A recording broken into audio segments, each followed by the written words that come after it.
게라의 아들 시므이는 베냐민 사람이었습니다. 시므이는 바후림에 살았습니다. 시므이는 유다 사람들과 함께 서둘러 내려와서 다윗 왕을 맞이했습니다.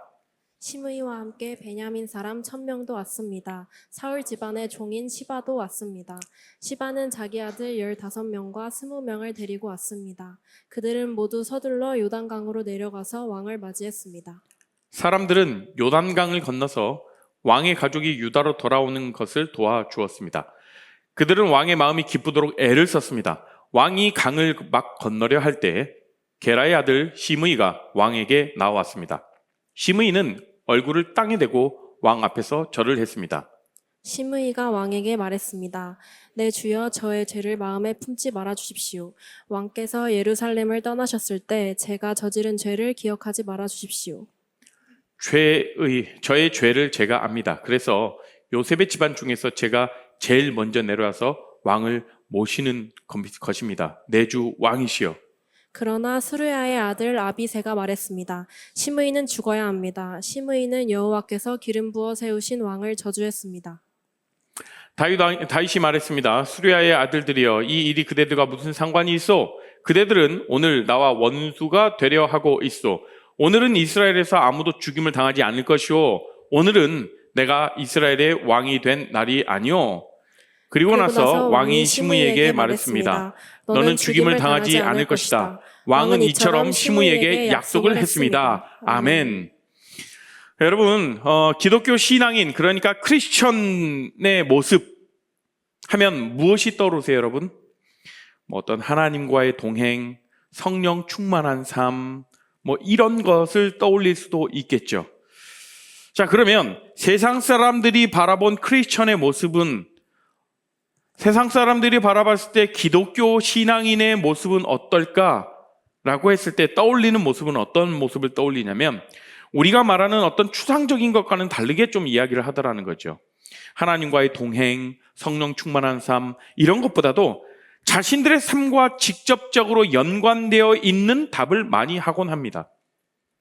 예를 들면 이런 거죠. 사랑을 하는 삶, 희생하는 삶, 나누는 삶, 양보하는 삶, 이런 것들을 이야기하곤 합니다. 아마도 예수님께서 사셨던 삶이 희생과 사랑과 헌신과 나눔, 이런 삶을 사셨기 때문에 예수님을 따른다라는 그런 그리스도인들에게 그런 모습을 기대하는 마음이 그렇게 표현되지 않았을까 생각해 봐요. 여러분, 근데 우리가 잘 알다시피 이 사랑과 희생과 나눔, 헌신, 자, 이런 단어들은요, 사실 우리의 삶 속에서 실천하기 어렵다는 걸 여러분 잘 알고 있으리라 생각해요. 참 이런 것들을 실천하며 살아가기가 참 어렵잖아요. 쉽지 않잖아요. 우리가 늘 이렇게 살아가자라고 외치지만 사실 나 하나도, 내 인생 하나도 간수하기 어려운 그 입장에서 누군가를 용서하고 누군가를 사랑한다는 것, 이것이 얼마나 어려운 일인지 여러분들도 잘 아실 거라 생각합니다.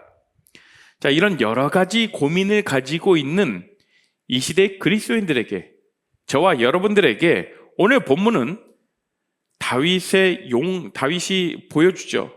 오늘 본문에서 용서할 수 있는 그런 방법들, 다윗이 어떻게 그 사람을 용서했는가. 그래서 우리에게 용서의 해결책들, 방안들을 좀 우리에게 알려줍니다. 여러분, 다윗 생각해 보십시오. 다윗, 그의 인생은 얼마나 참 다사다난했습니까?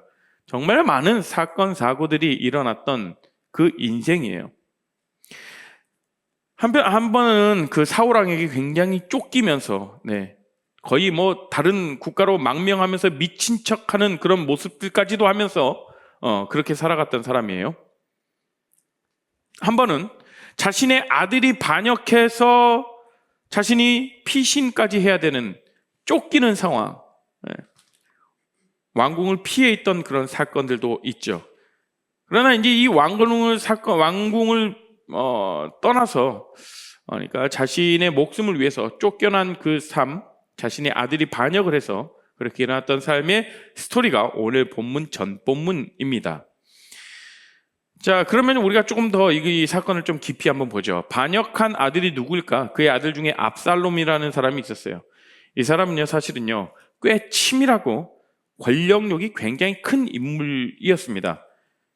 한편으로 다윗에게도 가장 총애를 받던 아들 중에 한 명이었죠.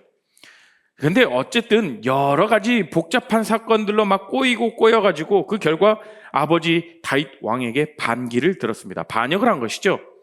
자, 압살롬은요, 자신의 형 암논을요, 그러니까 권력욕이 있다고 말씀드렸죠. 자신이 형이기 때문에 아마 이 사람이 권력을 가질 것 같으니까 자기는 자기 손으로 피를 묻히지 않고 다른 사람들을 시켜서, 부하들을 시켜서 살해해버립니다. 그 후에 아버지 다윗의 후환이 두려웠는지 3년간 도피 생활을 하게 돼요. 자기가 일을 저질러 놓고 도피 생활을 합니다. 자, 그러다가 다시 예루살렘으로 돌아오지만 다윗이 너무나도 화가 난 나머지 얼씬도 하지 못하게 했어요. 내 앞에 이 압살롬이라는 나의 이 아들이지만 이 녀석을 내 앞에 보이게 하지 말아라. 얼씬도 못하게 했죠. 사실 압살롬이 아버지와의 관계 회복을 하려고 몇 번의 시도를 거쳤어요. 근데 그 가운데 여러 가지 사건들이 있었지만 결국에는 다윗이 용서하기로 하고 다시 왕궁으로 불러들입니다. 그런데 이미 압살롬의 마음은 많이 상해 있었을 때예요. 아버지에 대한 분노가 막 이렇게 차오르고 있었던 때죠.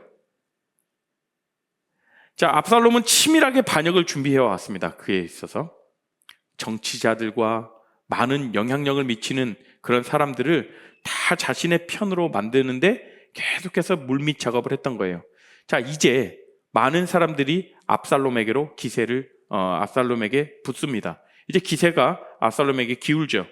자, 결국 압살롬은요, 이 반란을 일으켜버리고, 자, 그 소식을 다윗이 듣고, 자, 한 도성에서 칼부림을 일으켜서 백성들에게 피해를 줄 수 없다라고 생각하는 다윗은 그냥 그 자리에서 본인이 피신을 합니다.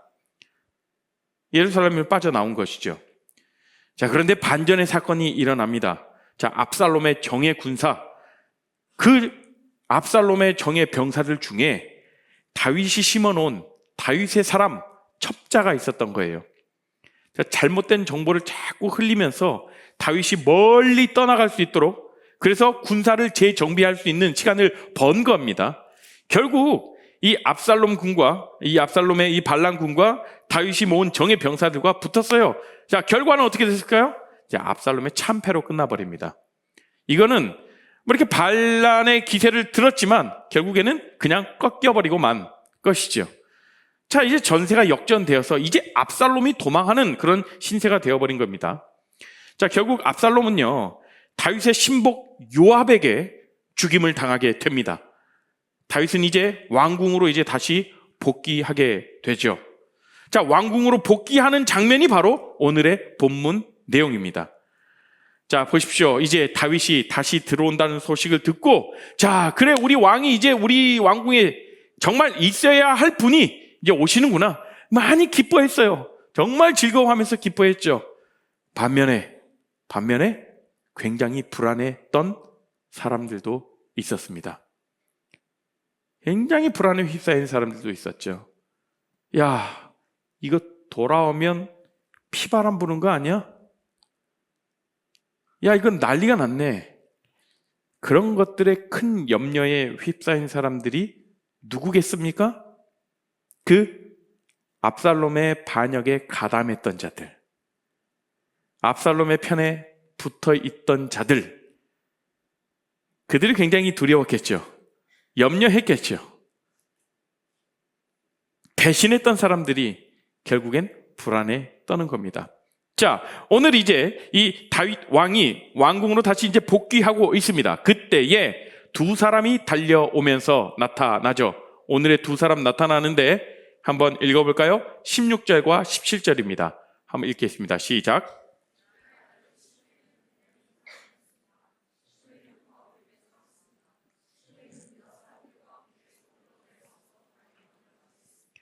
시므이와 함께 베냐민 사람 1000명도 왔습니다. 사울 집안의 종인 시바도 왔습니다. 시바는 자기 아들 15명과 종 20명을 데리고 왔습니다. 그들은 모두 서둘러 요단강으로 내려와서 왕을 맞이했습니다. 라고 이렇게 있죠. 자, 두 명이죠. 자, 여기서 누가 등장합니까? 시므이와 누구요? 왜 말을 제대로 못해요? 시므이와 시바라는 사람입니다. 참 이름도. 그런데 여기서 첫 번째 등장하는 시므이. 재밌어요? 시므이라는 사람은요, 어떤 사람인지 우리가 한번 살펴볼 필요가 있습니다. 이 사람이 어떤 사람인지. 사무엘하 16장 7절 8절에 이 시므이가 어떤 사람인지, 다윗에게 어떤 행동을 했던 사람인지 한번 보죠. 자, 7절 8절 같이 읽습니다. 시작. 시므이는 이런 말로 다윗을 저주했습니다. 이 살인자야, 이 나쁜 놈아, 가거라, 가. 내가 사울의 집안 사람들을 죽였기 때문에 여호와께서 너에게 벌을 주고 계신다. 너는 사울의 왕 자리를 빼앗았다. 그러나 이제 주께서 내 나라를 내 아들 압살롬에게 주셨다. 너 같은 살인자는 망해야 한다. 라고 이야기를 하고 있어요. 자, 성경에서 이렇게 이야기를 하지만 저희는 지금 쉬운 성경 버전을 가지고 있습니다. 원어적으로 얘기하자면 어떤 이야기냐면 저주를 퍼부은 거예요. 야, 죽어 마땅할 놈아. 죽어. 잘 됐다. 너 그렇게 사울을 그렇게 죽이고 막 그렇게 하더니 네가 당할 거 당하는 거야, 이놈아. 이러면서 아주 저주를 퍼부어요. 그러니까 다윗이 자신의 아들 압살롬이 반격을 들었을 때, 압살롬에게 쫓길 때 그 뒤에서 시므이는 이렇게 얘기한 거예요. 막 저주를 퍼부으면서 욕을 퍼부으면서 쌍욕을 한 사람이죠. 불난집에 부채질하듯이 다윗의 위기 상황에 욕설까지 퍼부으면서 저주했던 인물이라고요. 자, 지금 다윗은 얼마나 마음이 아프겠습니까? 이 상황 가운데 자신의 아들이 반격했습니다. 다른 사람들도 아니에요. 자신의 아들이 자기 목에 칼을 드밀고 막 쫓아오고 있어요. 그런 상황에 마음이 얼마나 찢어지겠습니까? 그런 중에 시므이라는 사람이 하는 말이 뭐예요? 당신은 지금 뿌린 대로 거두고 있는 것입니다. 당신이 지금 벌 받는 것 당연하다. 너 이제 죽어 마땅하다. 여러분들이 잘 아는 쌍욕을 섞어가면서 이렇게 욕을 한 거죠. 거기에다가 또 한 명이 같이 등장하죠. 또 한 명, 시바. 네, 이 사람은요, 어떤 사람이냐면 사실 무비보셋의 종이었어요. 무비보셋의 종은 어떤 일을 했냐면, 이 사람은 어떤 일을 했냐면 다윗을 속여가지고요, 주인의 재산을 모두 다 탈취해버린, 그러니까 한마디로 다윗을 굉장히 이용을 한 사람이죠. 나쁜 사람이에요. 그랬던 인물이 이제 다윗이 왕의 자리로 다시 복귀하자마자 머리를 숙이면서 다윗에게 나온 거예요. 자, 한 사람은요, 면전에 대고 욕과 저주를 퍼부었던 사람이에요. 자, 그리고 다른 한 사람은요, 뒤에서 보이지 않게 비겁하게 굉장히 이 다윗을 자기의 유익을 위해서 이용해 먹었던 그런 사람입니다. 한마디로 이 둘 다 다윗에게 엄청난 상처와 피해와 아픔을 준 사람들이라는 거예요. 그죠? 그런데 이 두 사람이 다윗에게 나와서 예를 표하고 다윗을 맞이하고 있습니다. 자, 이 상황이 여러분이라면, 이 다윗의 자리에 여러분이 서 계신다라면 어떠시겠습니까? 나에게 이렇게 피해를 주고 상처를 줬던 사람이 지금 내 앞에 있어요. 더군다나 나는 지금 힘을 갖고 있죠. 그런 상황이에요. 완전히 뒤바뀐 상황에서 여러분은 어떻게 하시겠어요? 자, 여러분 유튜브 콘텐츠나 뭐 영상 같은 데 보면 맨날 많은 사람들 앞에서 뭐 어떤 나를 막 모욕감 주고 막 무시받던 사람이 나중에 성공해가지고 기업의 CEO가 됐어. 엄청난 뭐 부자가 됐어. 근데 신입사원 면접 날이에요. 그런 날 면접을 보러 왔는데 자신에게 그렇게 면박을 주고 자신에게 그렇게 욕을 하던 그 사람이 신입사원 면접으로 딱 왔어요. 나는 이제 면접관이야. 면접관 중에 최고 결정권자입니다. 아직 미성숙한 저라면요, 야, 당장 매달아, 날려버려. 이 사람 아무리 능력 뛰어나도 탈락 1순위야. 뭐 이렇게 얘기했을 것 같아요. 저 같으면. 여러분은요? 여러분의 삶에서도 그냥 얼굴만 봐도 화가 나고 한 공간에 있는 것조차 싫어하는 싫은 그런 사람 없으십니까? 때론 그런 대상들을 만나게 되잖아요, 여러분. 그래서 하나님께 기도도 많이 합니다. 그렇죠? 하나님, 이런 미운 마음을 없애주세요. 한번 없애볼게요. 하고 학교를 가고 직장을 가고 내 자리, 내가 관계 가운데 들어갑니다. 그런데 나에게 피해를 주고 나에게 아픔을 주고 나에게 상처를 입힌 그 사람의 얼굴을 보는 순간 어떻게 되죠? 속에서 막 부글부글 끓어오죠. 숨이 차올리죠. 숨이 거칠어지죠. 맥박이 빨라지고 제발 저 인간 좀 안 보고 살았으면 좋겠는데 하는 사람들이 바로 그 대상자들이 바로 오늘 본문에 등장하는 시므이와 시바. 자, 우리가 살다 보면요, 나는 기도해서 평안한데 자꾸 나를 분노 조절 못하게 만드는 대상이 꼭 있어. 왜 저 사람을 내 앞에 두셔가지고 하나님 정말 제 뚜껑을 열리게 하십니까? 하나님 왜 저를 그냥 가만 안 두십니까? 내가 평안하게 잘 살고 있는데 왜 하필 내가 관계하고 싶지 않은 저런 사람들을 붙여주시고 나를 힘들게 하는 사람 자꾸 내 앞에 만나게 하십니까? 여러분, 그런 대상이 우리의 삶 가운데서 있다라는 거예요. 사실 우리는 그런 대상들을 마주할 때 많은 사람들이 어떻게 하죠? 직면하기보다 피해버리죠. 돌아서 가버리죠. 왜? 보고 싶지 않으니까요. 피해버리는 게 가장 편하니까. 그런데 오늘 다윗은 어떻게 합니까? 누구보다 피하고 싶은 사람들이 자신의 앞에 나타났을 때, 가장 힘들 때 쌍욕을 퍼붓고 나를 이용하고 하는 그 사람들이 내 앞에 나타났더라고요. 자, 그 사람들이 다윗에게 나타나서 뭐라고 하는지 한번 살펴볼까요? 18절과 19절입니다. 같이 읽겠습니다. 시작. 사람들은 요단강을 건너서 왕의 가족이 유다로 돌아오는 것을 도와주었습니다. 그들은 왕의 마음이 기쁘도록 애를 썼습니다. 왕이 강을 막 건너려 할 때에 게라의 아들 시므이가 왕에게 나왔습니다. 시므이는 얼굴을 땅에 대고 왕 앞에서 절을 했습니다. 시므이가 왕에게 말했습니다. 내 주여, 저의 죄를 마음에 품지 말아 주십시오. 왕께서 예루살렘을 떠나셨을 때 제가 저지른 죄를 기억하지 말아 주십시오. 아니, 그렇게 욕할 때는 언제고 그렇게 저주할 때는 언제고, 다시 다윗이 정권을 잡으니까, 다시 다윗이 왕의 자리로 오르니까 나와가지고 온갖 아부를 다 떠는 거죠. 잘 보이고 싶은 거예요. 잘 보이고 싶어. 그러면서 자신이 저질렀던 잘못을 용서해달라고 이야기합니다. 그런데 여러분, 잘 보세요.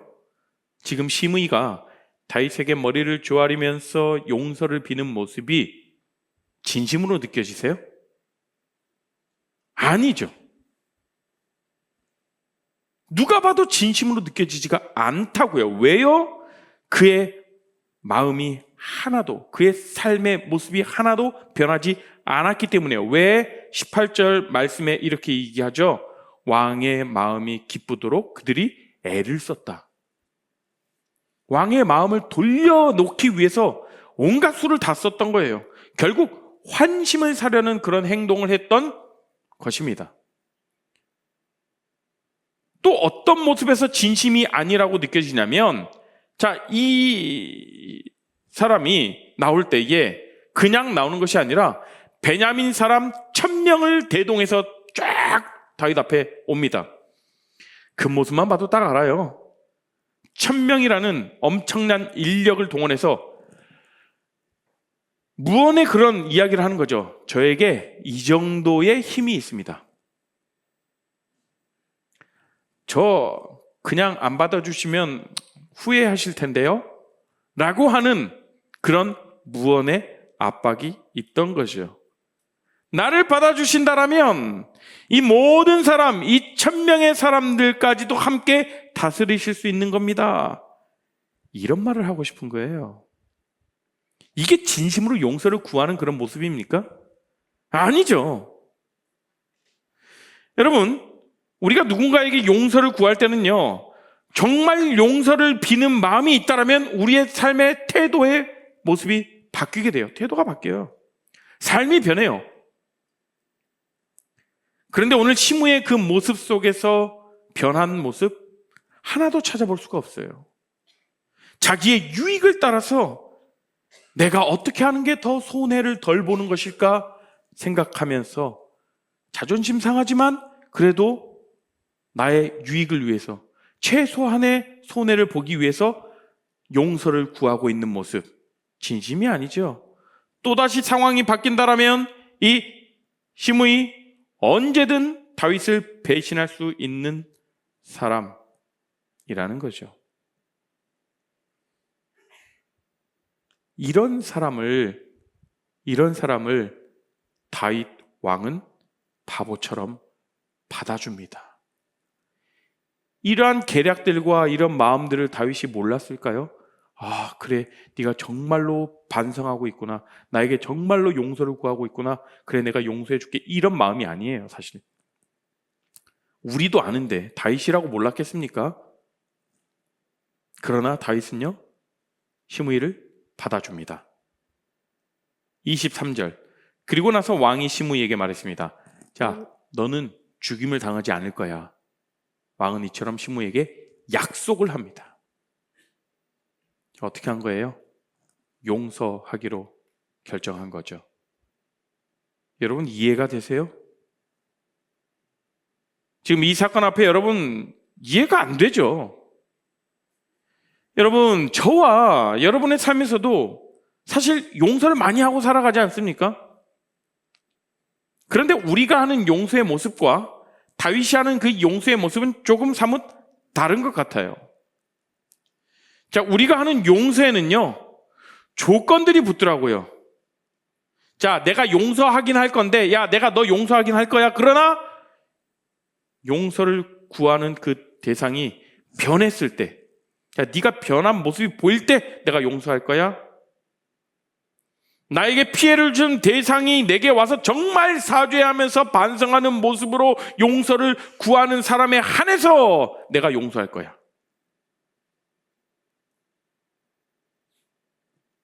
그런데 다윗은 어떻습니까? 시므이는 변한 게 하나도 없어요. 겉으로 보여지는 행동들은 했지만 이게 다 느껴지죠. 그럼에도 용서합니다. 참 우리의 용서와 다르죠. 우리는 용서할 조건들, 용서할 어떤 보상을 충분히 받았다고 생각했을 때 그때 내가 용서를 할지 말지 그때부터 고민하기 시작한다고요. 그죠? 그런데 여러분, 성경은 그렇게 말하지 않습니다. 성경은 상대방의 어떤 행동과 변화와 상관없이 용서하라고 말씀하고 있어요.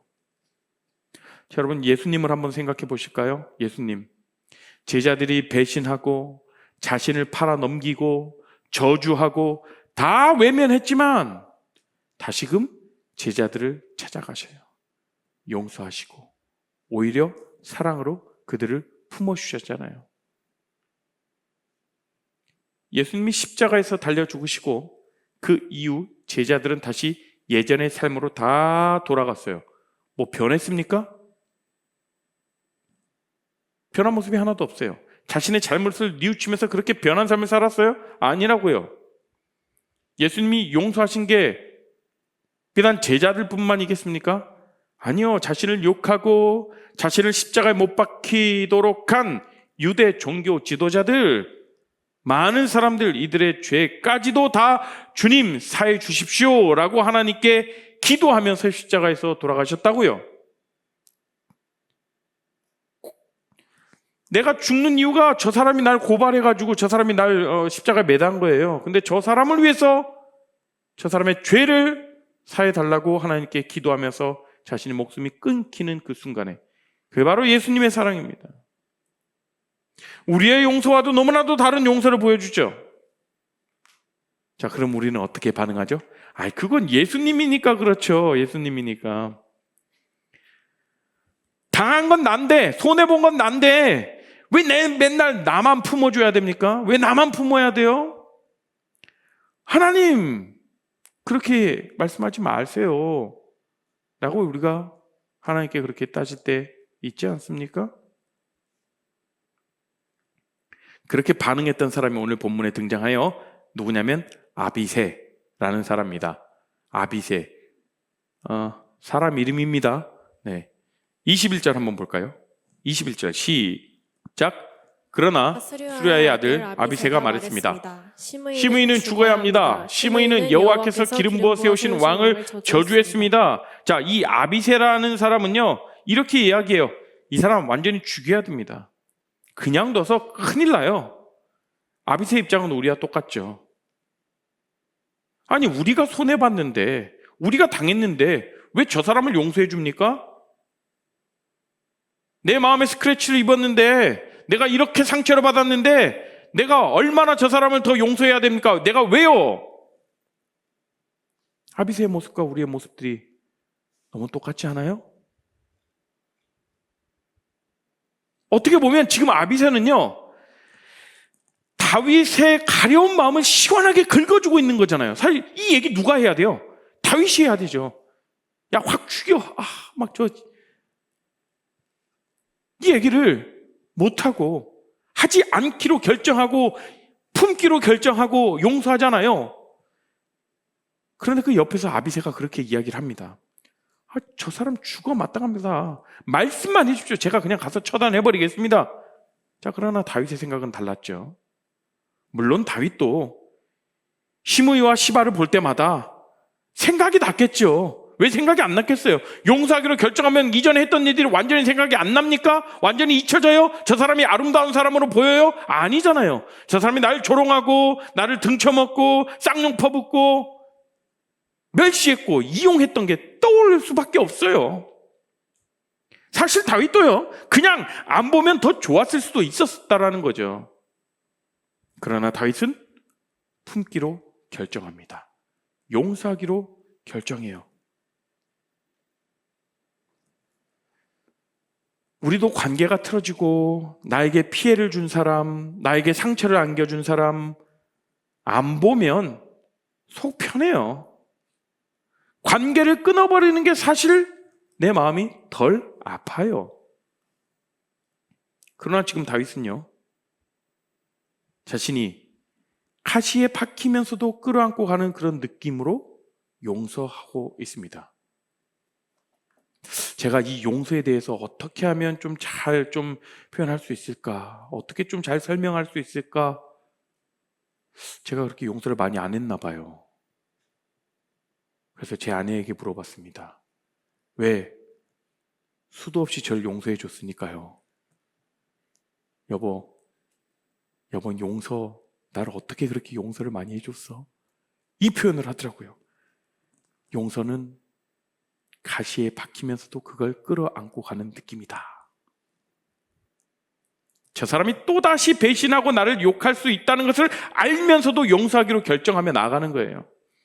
그러니까 가시를 끌어안는 거죠. 어떻게 다윗은 그런 용서를 할 수 있을까? 여러분, 다윗은 그의 인생에서요, 엄청난 용서를 받았던 경험이 있는 자였어요. 자신의 부하를 죽이고 그의 아내 바세바를 간음하는 정말 씻을 수 없는 그런 큰 죄를 저질러 놓고도 하나님께 용서받았잖아요.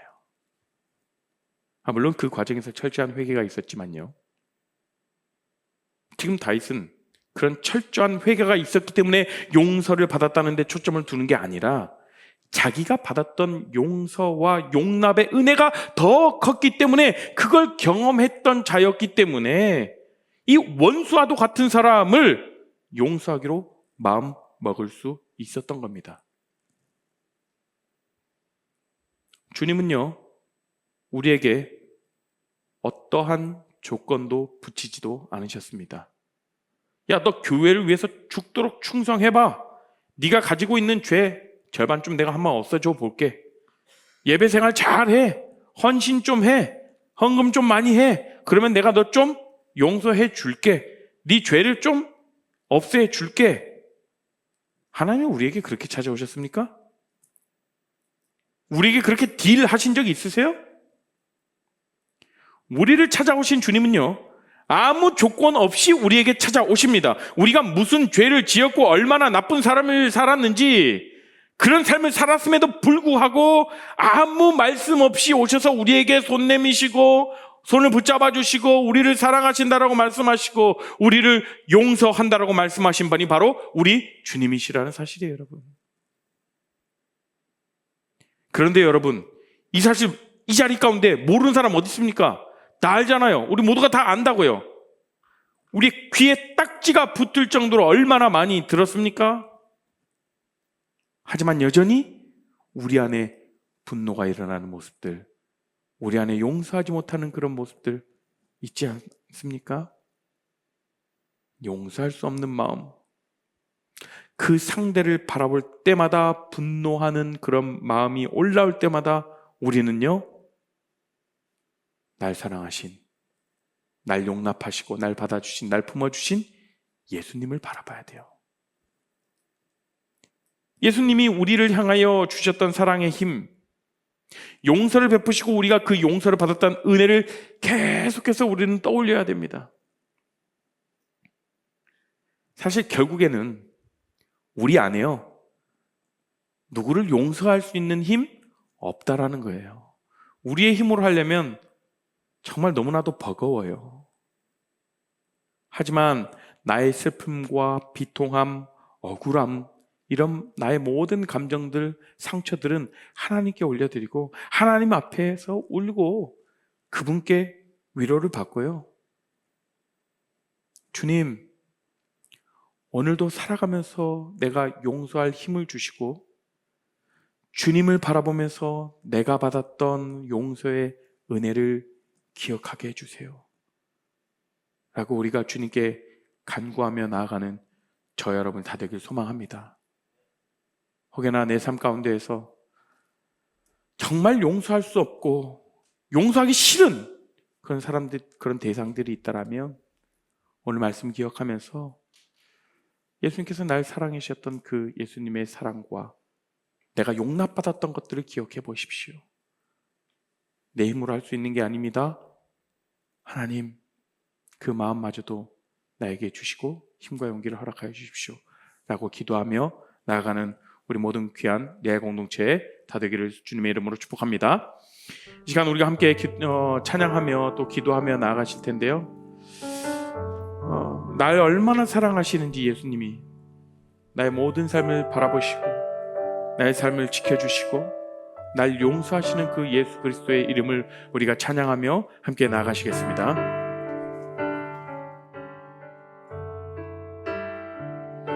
사랑하는 이 예수, 날 바라보는 이 예수, 날 지켜주는 이 예수, 날 용서하는 이 예수. 한번 찬양합니다. 날 사랑하는 이 날 사랑하는 이 예수, 날 바라보는 이 예수, 날 지켜주는 이 예수, 날 용서하는 이 예수. 날 위해 죽으신 그 사랑 놀라워, 영원할 수 없는 그 사랑. 날 위해 죽으신 날 위해 죽으신 그 사랑 놀라워, 날 사랑하는 이 예수, 사랑하는 이 예수. 날 위해 죽으신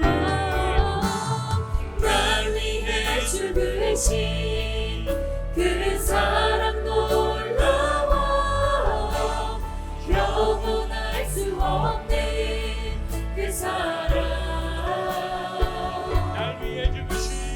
날 위해 죽으신 그 사랑 놀라워 날 사랑하는 이 예수 날 사랑하신 그 주님께 찬양합니다. 날 위해 죽으신 그 사랑 놀라워 영원할 수 없는 그 사랑 날 위해 죽으신 그 사랑 놀라워 사랑하는 이 예수 이 시간 우리가 함께 기도하며 나아가실까요? 함께 기도하실 때 하나님 내 마음 가운데 예수님이 날 사랑하신다라는 그것을 깨닫게 하여 주시옵시고 예수님의 사랑을 온전히 내 마음으로 품게 하여 주시옵소서. 내 마음으로 경험하게 하여 주시옵시고 내 삶 가운데 온전히 주님의 넘치는 사랑, 깊은 사랑, 크고 넓은 사랑을 내가 경험하여서 내가 용납받고 용서되는 것을 내가 경험하고 나도 그렇게 예수님처럼 그렇게 살아가겠습니다. 그렇게 내가 정말 용서하기 힘든 사람마저도 예수님의 사랑의 힘으로 품고 사랑하고 용납할 수 있도록 주님 나에게 힘과 용기를 허락하여 주십시오. 나에게 함께하여 주십시오라고 우리가 주여 한번 부르짖고 함께 기도하며 나갑니다. 주여! 하나님 우리 가운데 넘치는 그 사랑을 내가 경험하게 하시고 그 사랑의 힘을 내 마음으로 사랑하게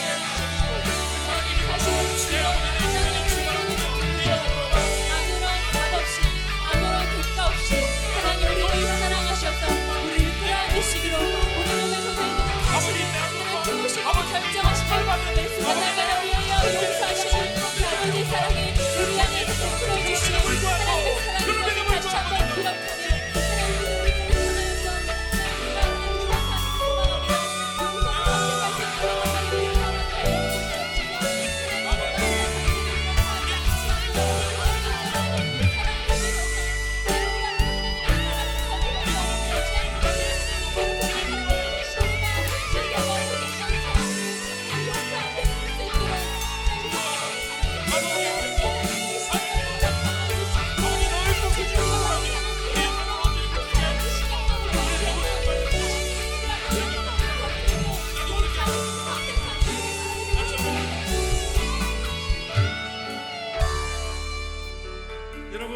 이 자리 가운데에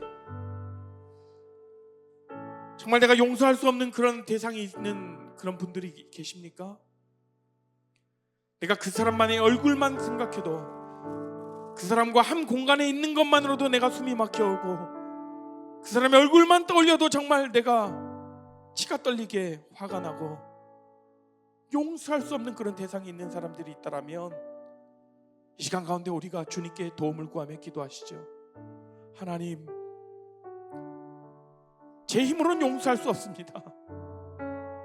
제 힘으로 그 사람을 품을 수 없습니다. 용납할 수 없어요. 하지만 내 마음 가운데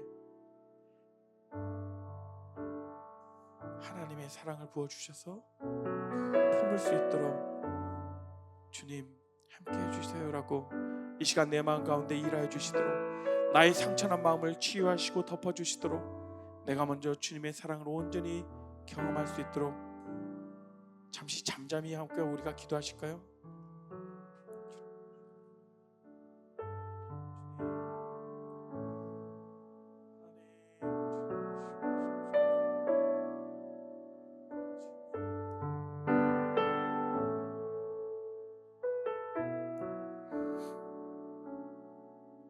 주님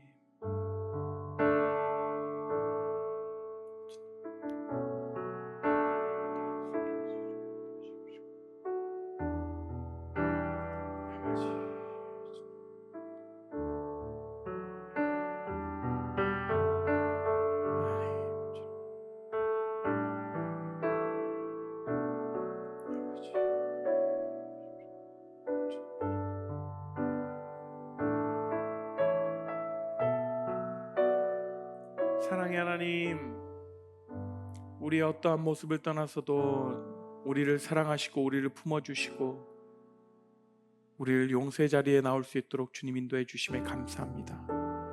그 하나님의 사랑 우리가 경험하며 그 하나님의 사랑을 힘입어서 우리의 삶의 현장에서도 우리가 타인을 용서하고 용납하며 나아갈 수 있는 넉넉한 마음을 허락하여 주시옵소서. 나의 아픈 마음과 나의 찢긴 상처들, 이런 부분들을 하나님께 올려드리오니 하나님 어루만져 주시고 하나님이 아픈 마음을 치유하시고 위로하여 주시옵소서. 그 하나님의 사랑을 경험하고 우리가 용서할 수 없는 그러한 대상들을 우리가 다시금 그들을 위해서 기도하며 나아갈 수 있는 주님, 우리 가운데 그런 마음을 허락하여 주시옵소서. 이제는 예수 그리스도의 은혜와 하나님의 크신 사랑과 성령 하나님의 감화 교통하심이 이제 우리가 하나님의 온전한 사랑을 깨닫고 맛보아 알아서 그 사랑의 힘으로 용서하고 용납하고 품는 그 마음을 갖기로 결정하며 다짐하며 소망하는 우리 모든 주의 백성들 가운데, 우리 청년들 가운데, 가정과 직장과 학업 가운데 지금으로부터 영원토록 함께 하옵시기를 간절히 축원합나이다. 아멘.